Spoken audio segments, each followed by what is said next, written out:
A very good morning to you and welcome to Sports Recap on Hughes TV. After a lovely week, we saw actions going down in the local scene and of course in the English Premier League, where we saw Chelsea defeating Wolves and Tottenham beating Brighton at home. Congratulations to the team. I am Ainan Lubem and welcome to the show. Good morning, Lubem. Good morning, viewer. This is actually that time where we get to see who leads the table, comfortably in the English Premier League. Everyone waiting for that day. The leader and the second will surely meet. That's Arsenal against Manchester City. That's when we'll decide who tops the table. I am Richard Badung and I'm coming out to say good morning from top of the table. Of course, beginning from the local scene as usual. The Ministry of Youth and Sport Development has released a kick-off dates for this year's National Youth Games and Principal Cups. This was contained in a letter signed by the Minister of Sports Sunday diary to the Kaduna State Governor Nasiru Ahmed El Rufai. The 7th National Youth Games will be held from 13th to 21st December 2022 at the University of Ilorin, while Principal's Cup holds from 7th to 20th November 2022. The minister also stated the announcement and closing dates for the second Principal's Cups. The second edition of the Champions shall feature only male football teams. How will you react to this? I think it's a very good development we have in the National Youth Games. Delta State has actually, taken dominance of that particular one for a while now. And no doubt, it's one of the most exciting games in Nigeria, more like our own Olympics, but at the youth level. I think for this Principal Cup, it's actually a good one also. We started last year where we saw one of the teams I won't mention name actually come out, top and Abuja of that one.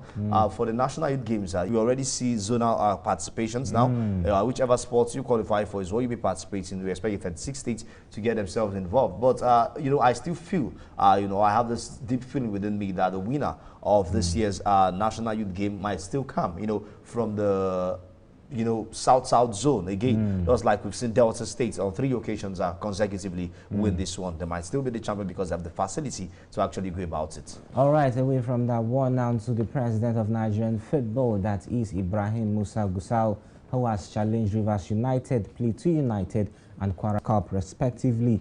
Yes, following the battling performances against North African opponents in Nigeria on Sunday.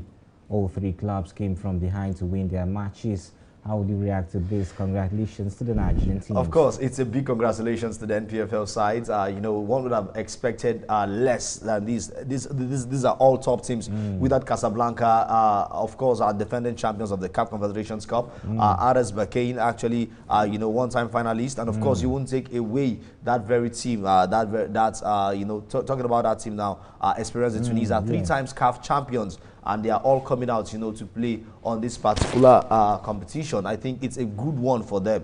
On a very good note, Nigeria actually came out winning all the games. The Nigerian teams won all. Now, what are we expecting in the second leg is what we don't know. But I think these teams will not want to be easy. Mind you, they are all North African teams. Yes. And we are only Nigerian teams. So now they want to come all out to play against the Nigerian teams. And I bet you if we manage to qualify to the group stage, we've proven to the African teams that we are ready for the league. But for now, all I can just tell you is just one. And that one thing is we are ahead. And we just want to seal it and get everything done and dusted.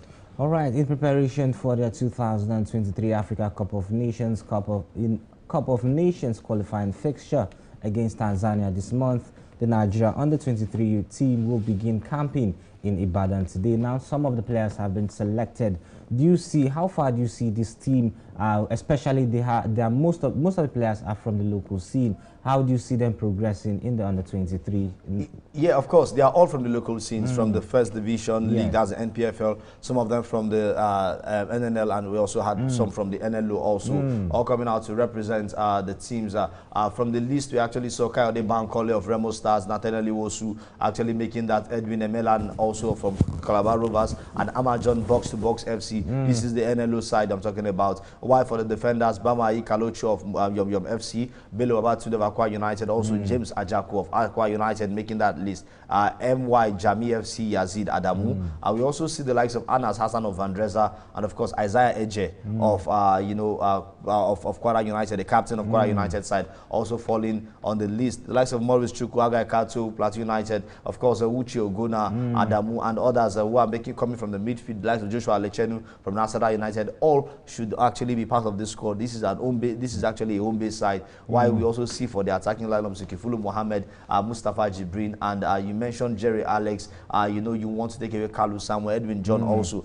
I think our coach, Salisu Yusuf has done a whole lot in selecting these players. We don't just want to see a whole lot in selecting the players. We want to see a whole lot when the game actually commences, and that's what we should expect from this particular team. Nigeria is a big country when it comes to football, and mind you, we are actually the most successful team when it comes to the Olympics. Every other team in Africa actually stands behind us. We are the only team with Olympic gold medal in football. That was the Atlanta '96 there in the US. So it's just a big one for us to go all out there and replicate the same form. When we meet Tanzania, we'll beat them, move to the second qualifying series. We win. Of course, not all of these players will make it to the main mundial. The main mundial, we know if we eventually qualify, most of them will be foreign-based players, and of course some of the senior men in the national team. So I think it's just it should just be a balance. But this one should try their best and get themselves a slot first. Away from football now, news now to the UFC welterweight, where the champion Leon Edwards has revealed that the trilogy fight against his rival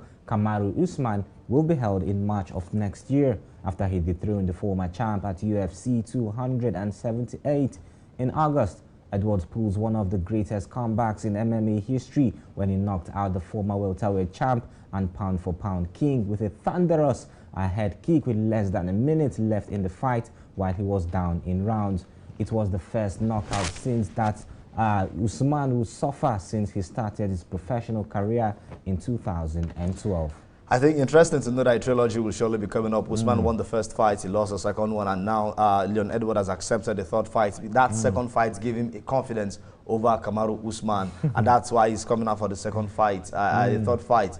Edwards actually he now knows Usman's weak point, and Usman is still confident that he was actually ahead in that game. So whatever he took, then he would actually bounce back and get this one. I just wish them all the best. I expect Kamaru Usman, being the Nigerian he is, having that Nigeria blood, should actually go all out there and get the welterweight championship belt once again from Leon Edwards, and it would be a great comeback for him also if he gets that. But in this fight, who do you see winning this particular one? I see Kamaru Usman winning this one this time around, because Edwards. I think then he has learned his lessons, not like Anthony Joshua. He has learned his lessons, and of course he should actually fix them right this time around against Edwards. Mind you, it's not the second time, it's the trilogy fight, and a win for Usman shows it's better than there will be no need for a quad fight. So I think a trilogy is okay. Yes. Still talking about boxing or welterweight championship, former two-time rival Tyson Fury misses out after he gave up his belt when he announced he was retired in August. Joshua suffered his second consecutive defeat to Alexander Usyk in September, which has put him out of the welterweight world title picture for the first time in several years. All right, away from that one, let's let you know that in Formula One, Max Verstappen has actually shown himself to be one of the greatest by winning the Japanese Grand Prix. Verstappen actually headed Sergio Perez and of course Ferrari's Charles Leclerc, and of course putting away so far Sir Lewis Hamilton. There was confusion after the race as to whether Verstappen had done enough to tie up the championship, because it was not immediately clear whether full points would be awarded for a race that ran just over half distance. Meanwhile, the governing body said that reduced points only applied if a suspended race could not be resumed. Awarding full points or three-quarter points, as all the teams expected would be the case, was the difference between Verstappen leaving Japan as a double world champion or having to go to the next race in the USA, needing to gain 1 point on Leclerc and Perez to seal it. After Anthony Marshall suffered another injury in just 3 games into his comeback. You know, I just love the fact Ronaldo actually scored yesterday, 700 goal. No one would have expected it that Ronaldo will stay up to 9 games in the Premier League before he gets his first Premier League goal of the season. So sad for the Portuguese there. He has done beautifully well when it comes to club football, and 700 for him actually is a pace. Of course, he joined Manchester United, I think,